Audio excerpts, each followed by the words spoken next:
I know this has absolutely nothing to do with today's video, but I just got my first gold in potato, feeling kinda nice, kinda nice. Honestly, obliterated that event compared to the last one I did. So feeling good, and I will definitely take the gold. It was a lot lower this time around, but let's just ignore that and accept that I'm amazing. What's going on, you guys? Welcome back to another video here on the channel. It's your boy Zach Plays In with another Hypixel Skyblock video. Yesterday's video got a lot of comments. A lot of comments saying that you wanted to see the same type of video that I did yesterday. For those of you who didn't see it, it was a video about how to progress as a mage and some of the milestones you want to hit as you level up your gear and your weapons. And so today we're going to be doing the same thing for Berserk. I believe it was the most commented other class, and so I'm going to do my best to work through the 5 classes here if that's something you guys want to see by continuing to show support on these videos. So tomorrow, if you guys want to see another one of these videos for either tank, archer, or healer, make sure you guys leave a like on the video. And if this video hits, well, a good amount of likes, then I will make sure that I do that tomorrow. If you so happen to be new to the channel and this is your first time watching, well, consider subscribing because it doesn't cost you a single thing and you can always change your mind at any single time. Currently, I'm doing daily Hypixel Skyblock content here on the channel, and I've been having a lot of fun doing it, and you guys seem to be enjoying it. So I'll continue to do so for as long as you guys show support. So yeah, without further ado, let's jump right into another video here today. In today's video, we're going to be talking about the Berserk class. The Berserk class is one of the 5 classes that you can choose when entering the dungeons or the catacombs, and it comes with a lot of perks. It's known as the damage class, but some people might not refer to it as that because mage, you can do a lot more damage, but this is the melee class. Berserk was one of the most popular classes chosen on some of the earlier floors and is still prevalent today, but mage has recently taken over as the majority of most players as of recent, but there's still a lot of really cool setups that can make you very overpowered as Berserk in the catacombs. So this video did cost me a lot of coins, so you guys better leave a like on this video because I tried to buy most of the things that I could showcase for some of these class setups. As someone who doesn't run Berserk, I'm going to do my best to be as accurate with my information. Obviously, there's some stages that might just fill in the gap. There's a lot of armor sets that you can wear for multiple classes throughout dungeons. Obviously, there's 7 different floors, and there have been many different sets that have been worn for each class throughout Catacombs existence. So today we're going to be highlighting 3 sets that I kind of see as milestones when it comes to the Berserk class. First and foremost, we're going to start off with early game.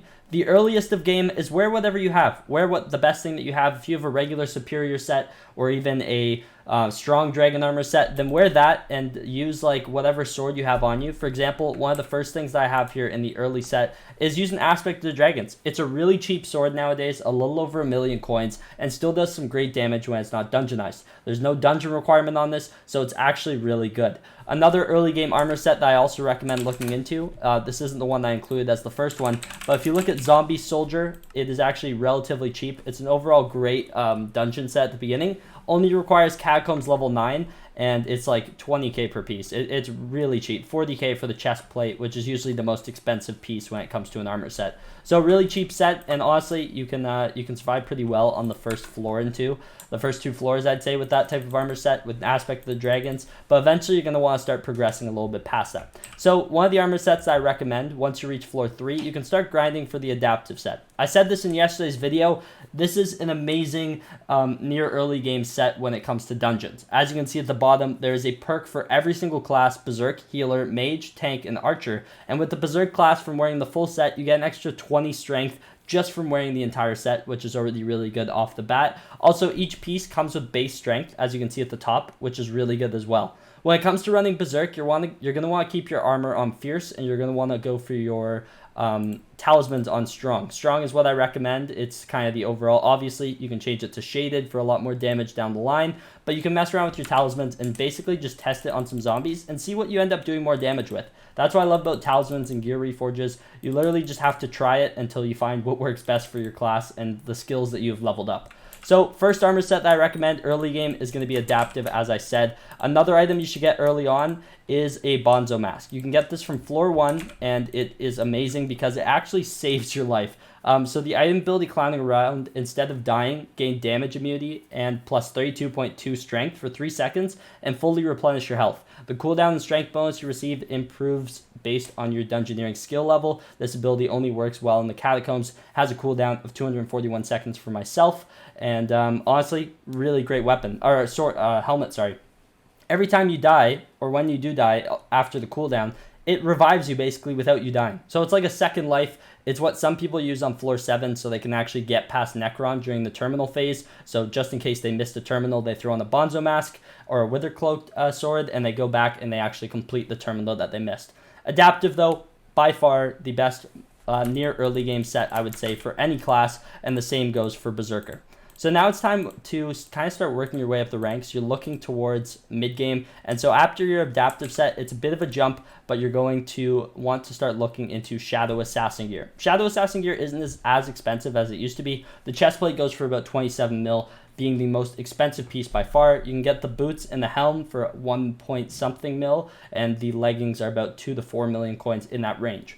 Once you've acquired this armor, one of the other things you start working towards is the Flower of Truth. The Flower of Truth is honestly a great weapon because it has a really cool ability that only costs 34 mana, which is already amazing. And if you want, you could also put Ultimate Wise on it, but I recommend putting Swarm, or I recommend putting Combo. Those are the two ultimate enchants that you're going to want to stick to as a Berserk.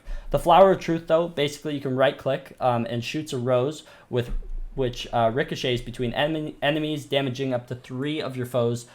Damage multiplies as more enemies are hit, and the mana cost of this item is 10% of your maximum mana, which is really good. And so the reason why it says 34 mana is because I'm not wearing armor right now. I don't have much mana on me, so obviously it will not tell me too much. But yeah, this is a really great set as you move forward. As you can see, the full set bonus, Shadow Assassin. Collect the shadows of the enemies you kill, increasing your damage for the rest of the dungeon while wearing the set, +1 strength for every kill that you get, and that keeps on going on throughout the floor.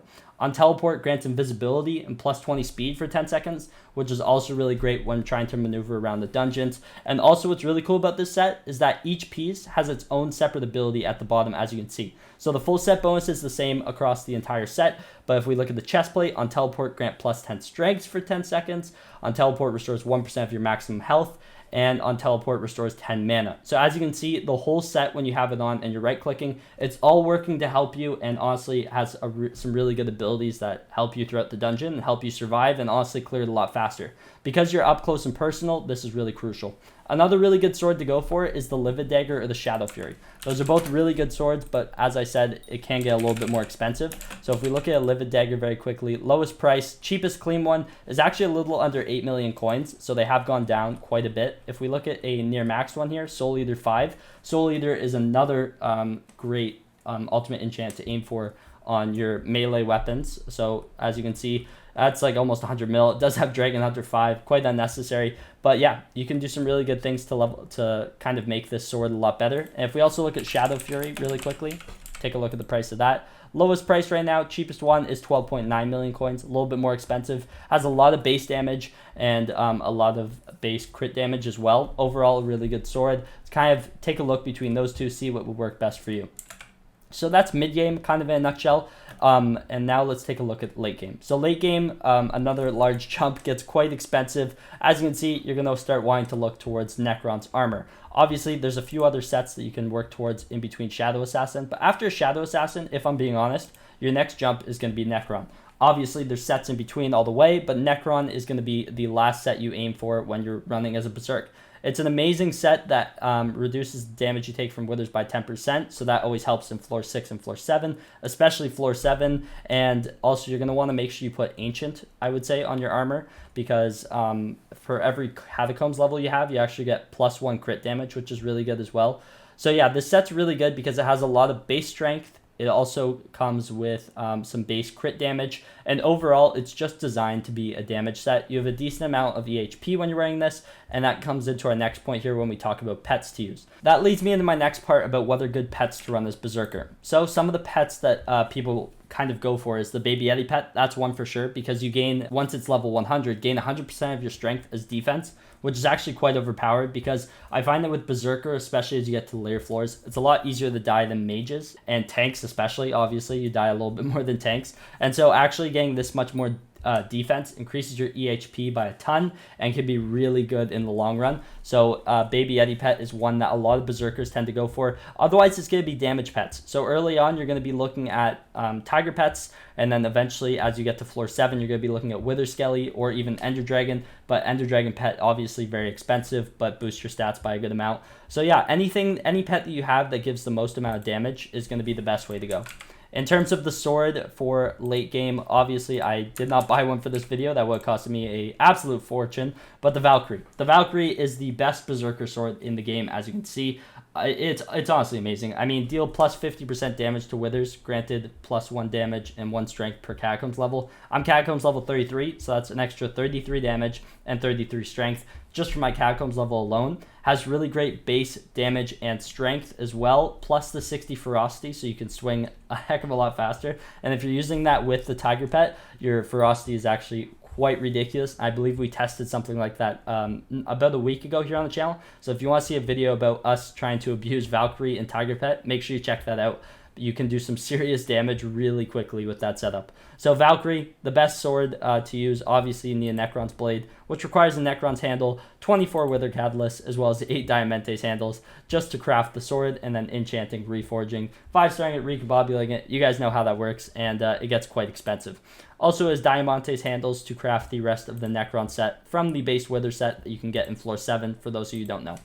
Overall, though, a couple other things you're going to want to make sure you have. A zombie sword, any of the tiers. As you can see, I have a florid zombie sword. This allows me to get an extra, or heal for 168 health and plus 5%, and heal players within 8 blocks for 56 health. And this is amazing. I have 5 charges, take 15 seconds to regen one of the charges. And honestly, you can just spam right click and really heal yourself almost up to full quite quickly, which is amazing. Yeah, you also get plus 2 extra max charges when you play as healer in dungeons. This doesn't affect you as a berserk, but overall a really good sword to keep on hand to heal yourself. Also an aspect at the end, obviously, so you can warp around and get out of tough situations and get into some of the secrets you need to find. Overall, I think that's going to be it for this kind of breakdown of the class. If you guys want to see me try and do some more Berserk videos in the future, let me know. I would love to test out some of these setups a little bit more in an actual dungeon. This is more of a informational video, and hopefully you guys did learn something from it. If you did, let me know in the comments down below. Let me know what class you guys would want to see next, or any videos that you want to see here on the channel in the next coming days. Anyways, I think that's going to be it for me. If you guys did enjoy the video, make sure to smash that like button. Subscribe to the channel if you guys are new around here. And without further ado, I will see you guys in the next one. All right, take care and peace.